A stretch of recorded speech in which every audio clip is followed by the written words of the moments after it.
how I keep operating in the same circles and moving in the same direction. Sometimes, Lord, I just feel like I don't know how to come out of this thing. But how do you know that you possess the ability and the power to do an intervention on yourself? Yes.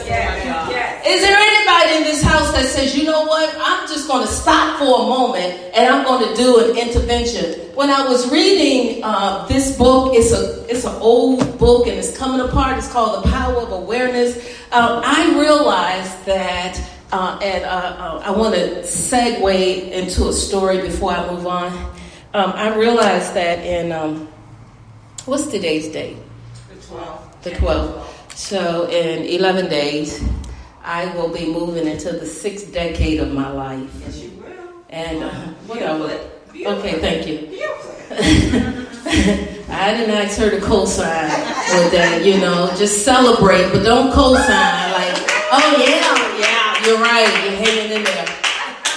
But what I realized though is number 6 is the number of man.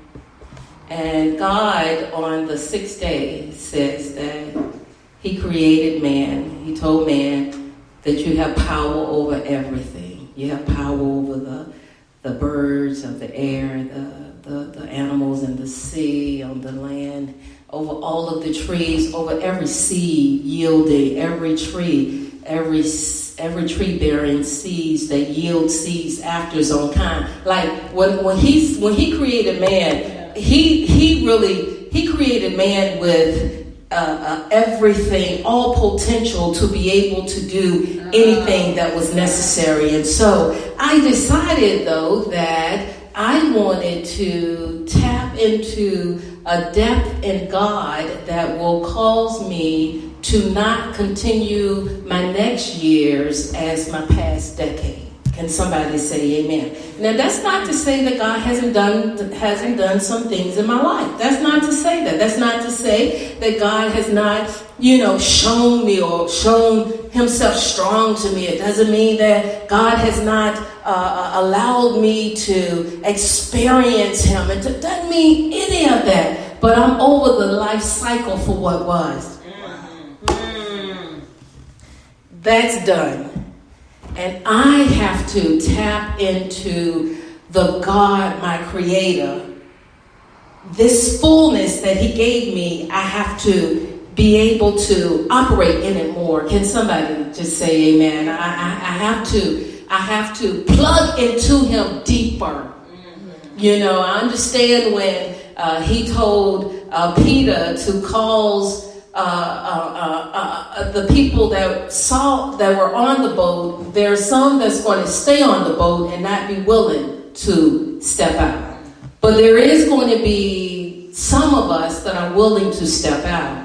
But sometimes when we step out and we start seeing the storms or what we have to go through, we tell Jesus call us out to this deeper place. But when we take a step out, it's not as easy as we thought, right? And then sometimes we kind of lose perspective. But I believe that I am the one that is seeing Jesus out there, seeing the depth of him in me. It's out there, but it's really in me. Wow. And I want to travel there.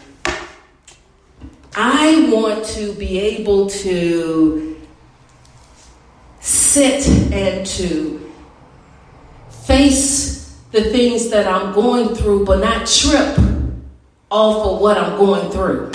Do you know what I'm saying? Yeah. So anyway, let me get back. So this power intervention enables you to alter your course of your future, right? That's the whole purpose of intervention, right? Is to change the way is somebody to set you on a different course.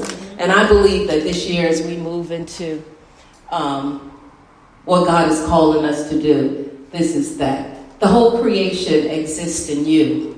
And it is your destiny to become increasingly aware of its infinite wonders and to experience ever greater and grander portions of it. Anybody would like to just experience greater and grander?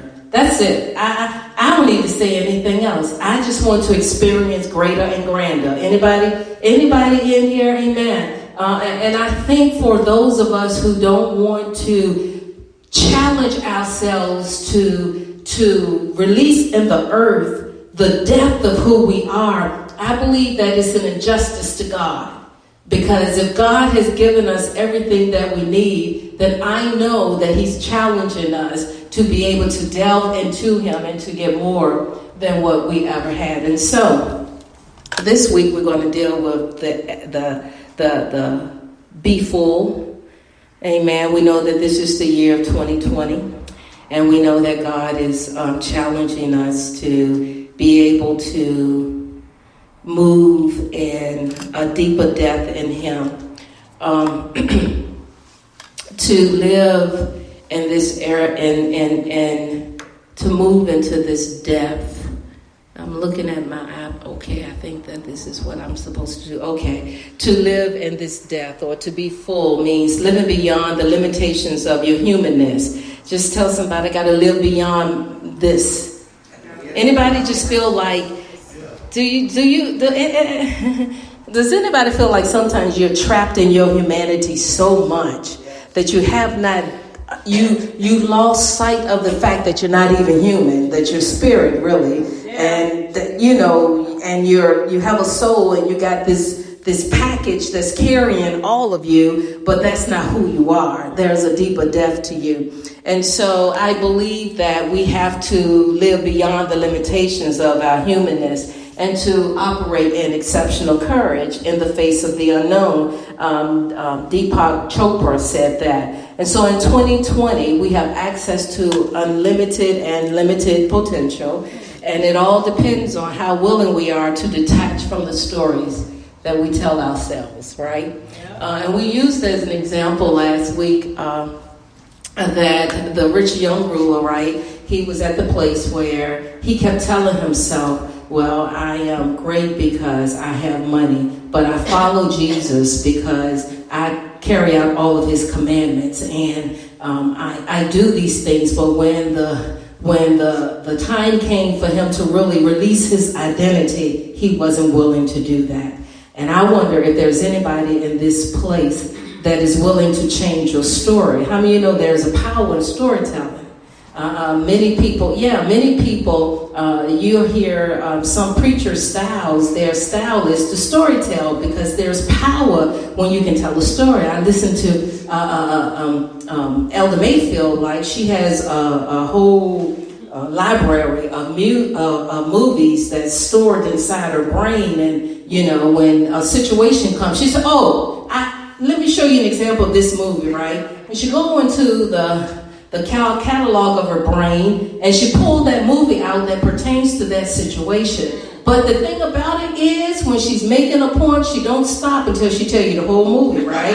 She is going to make sure that the whole movie is out. Then you may come to me and say, Sharon, I said, oh yeah, Pat, I saw that. Yeah, it wasn't at the movie with such and such. She go, yeah, she give me the name. And I say, and then they do such and such, I have a fragmented storyteller. I cannot tell the whole, I don't retain it like that, right? But there is a power in telling a story. There's a power that God has given you and given us in telling a story. What happens with us is we got to be careful, because storytelling is the process of using facts and a narrative to communicate something to your audience.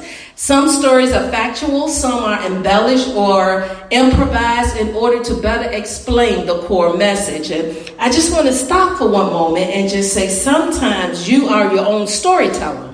Wow, we are. And you are your own audience. And you tell your story to the audience of one, sometimes, which is you. But many people read your story by how you carry yourself.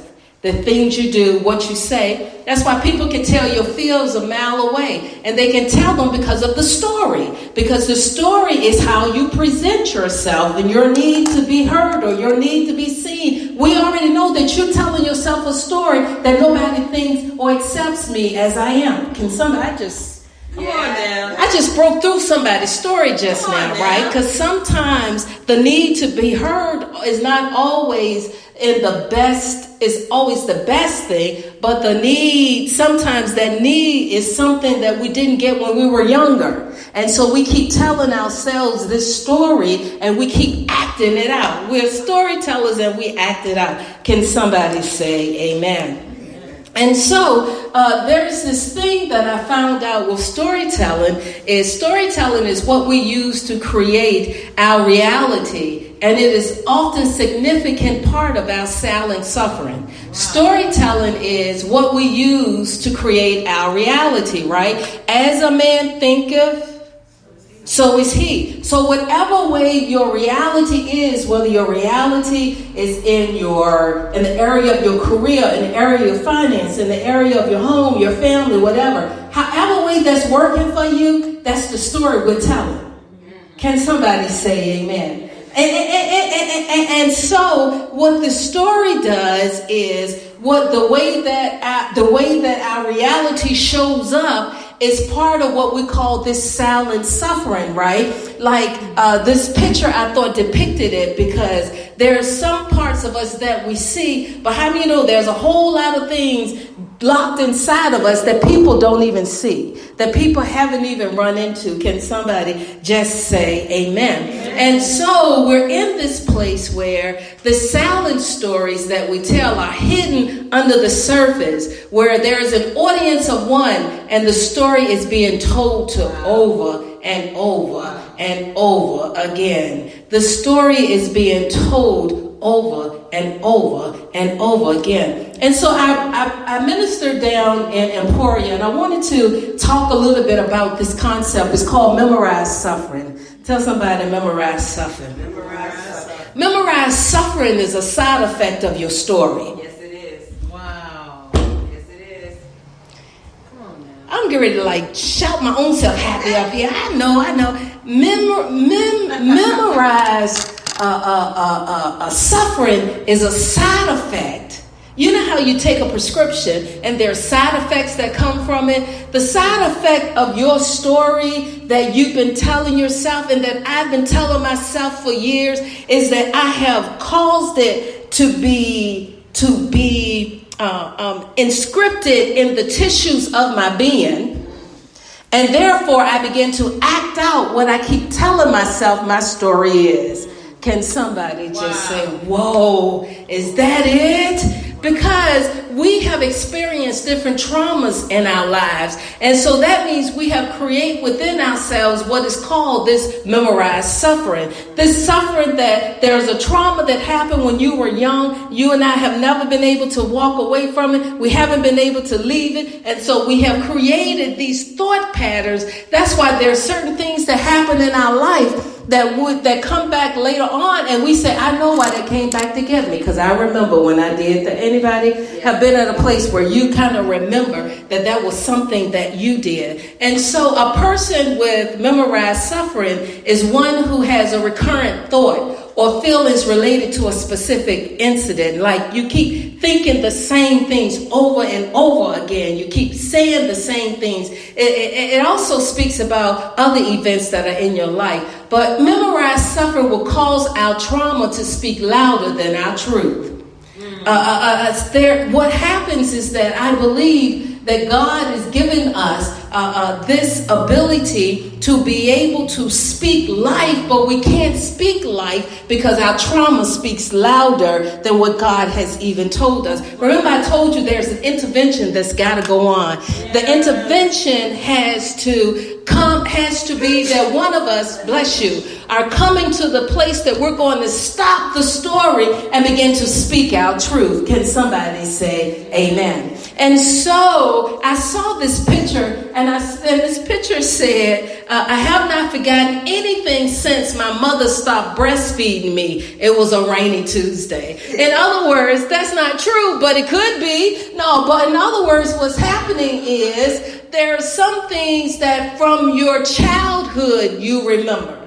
And those stories are what you tell. Jay Sean keeps telling people how abusive I was as a parent. Amen. And he keeps retelling that story over and over again. There is some truth to it. There is some truth. It wasn't meant to be abusive, but But sometimes, so, he'll always go, you know what, mama, I was